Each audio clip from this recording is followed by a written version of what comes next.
नमस्कार, मैं तनवीर खान हिंदी की पाठशाला में आपका स्वागत है। आज हम पढ़ेंगे पाठ चिड़िया की बच्ची, जिसके लेखक हैं जैनेन्द्र कुमार जी।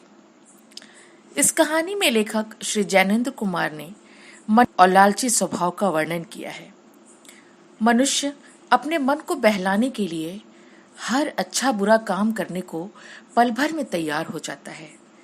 वो अपने मनोरंजन के लिए छोटे छोटे पक्षियों को लालच देकर कैद करना चाहता है।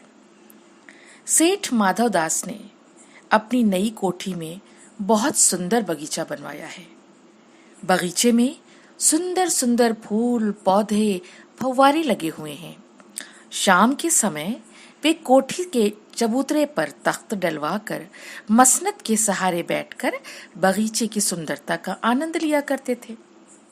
यदि मित्र आ जाते तो उनके साथ गपशप करते, नहीं तो अकेले बैठे हुक्का पीते हुए ख्यालों में ही संध्या को एक सपने की तरह व्यतीत कर देते थे।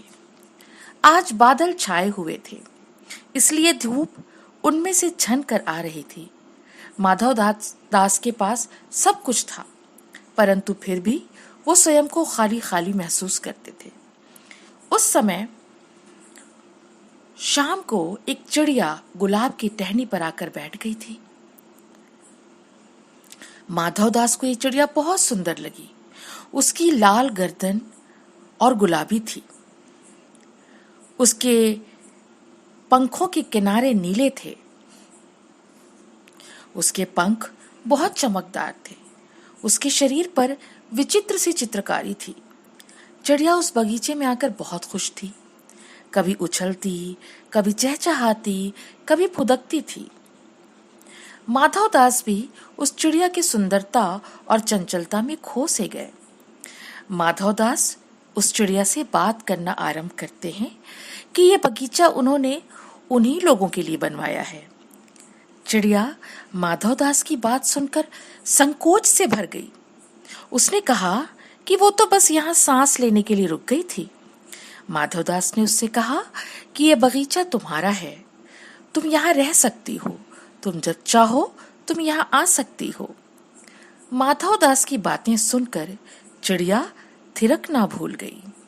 माधवदास उस चिड़िया को अब उसके सूने महल में रुककर चहचहाने के लिए कह रहा था। चिड़िया बोली कि वो अपने घर माँ के पास जा रही है। वो अपने घर से धूप खाने, हवा से खेलने और फूलों से बातें करने के लिए निकली थी। माधवदास ने चिड़िया को अपने पास रोकने के लिए लालच दिया। वो उसके लिए एक सोने का पिंजरा बनवाने की बात करता है, खाने के लिए मोती देने की बात करता है। चिड़िया उसकी बात सुनकर डर जाती है। उसे अपनी माँ से अच्छी कोई चीज नहीं लगती है। उसे सबसे प्यारी अपनी माँ लगती है। उसके पास माँ का बनाया हुआ घोंसला है, खाना है। वो अपने घर वापस जाना चाहती है, क्योंकि उसकी माँ वहाँ इंतजार कर रही होगी। चिड़िया माधवदास से कहती है कि वो उसे नहीं जानती। वो तो सिर्फ अपनी माँ, बहन, भाई, धूप, घास, पानी और फूलों को जानती है। माधवदास ने उसे बताया कि वो बहुत बड़ा सेठ है, वो उसे सब कुछ दे सकता है। चिड़िया ने कहा उसे कुछ नहीं चाहिए और कहती है कि अगर तुम्हारे पास सब कुछ है तो तुम मुझे घर जाने दो ना। तुम मुझे यहाँ क्यों रोक रहे हो? जब तुम्हारे पास सब कुछ है तो तुम्हें मुझे रोकने की क्या जरूरत है?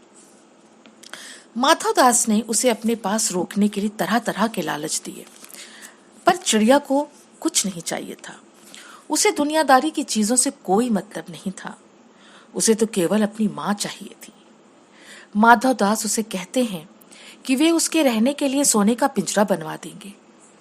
जिस कटोरी में वो पानी पिएगी वो कटोरी भी सोने की होगी। उसे उनके पास रुककर सिर्फ उसका दिल बहलाना होगा। वो ये नहीं जानती माधव सेठ जिसके साथ बात कर लेते हैं उसका भाग्य खुल जाता है। यानी माधव सेठ ये बताता है उसको कि तुम नहीं जानती चिड़िया कि मैं जिस इंसान के साथ बात कर लेता हूं ना उसका जो है भाग्य खुल जाता है। तो तुम बहुत सौभाग्यशाली हो क्योंकि मैं तुम्हारे साथ बातें कर रहा हूं।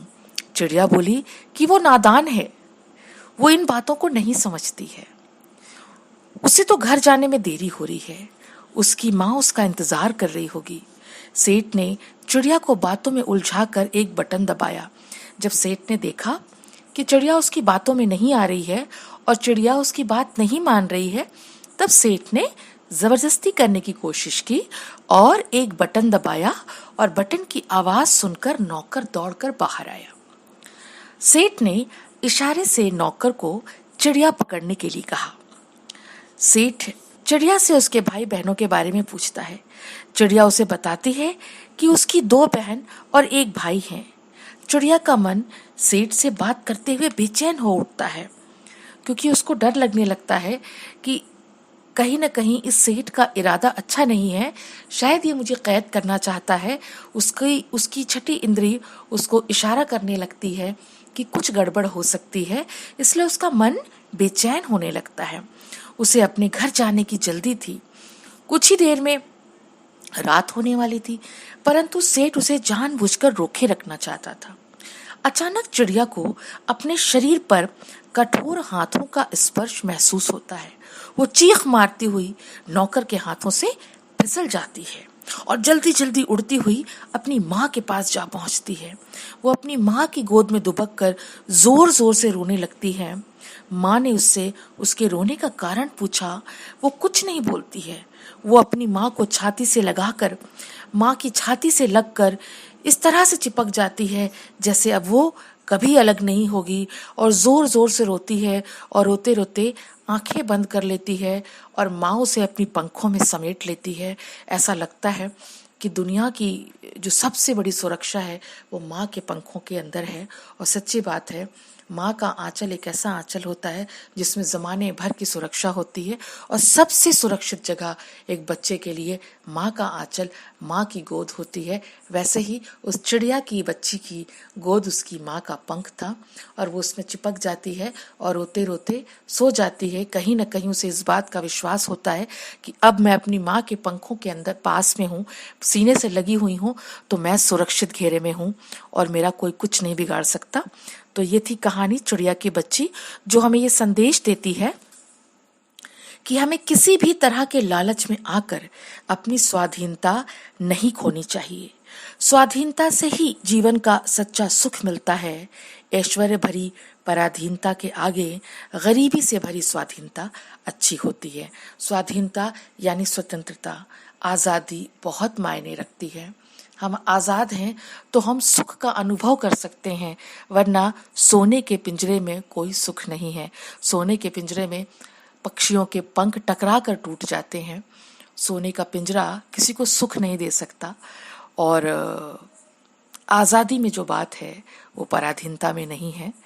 तो ये था हमारा पाठ। उम्मीद है आपको पसंद आया होगा। अगर इस पाठ से जुड़े किसी भी प्रश्न, कोई जिज्ञासा हो अगर आपको, तो आप ज़रूर सवाल कर सकते हैं, प्रश्न कर सकते हैं। मैं जब आपके प्रश्नों का उत्तर दूंगी। तो इसी के साथ मुझे इजाज़त दीजिए। हम फिर मिलेंगे एक नए अध्याय के साथ, और तब तक के लिए धन्यवाद।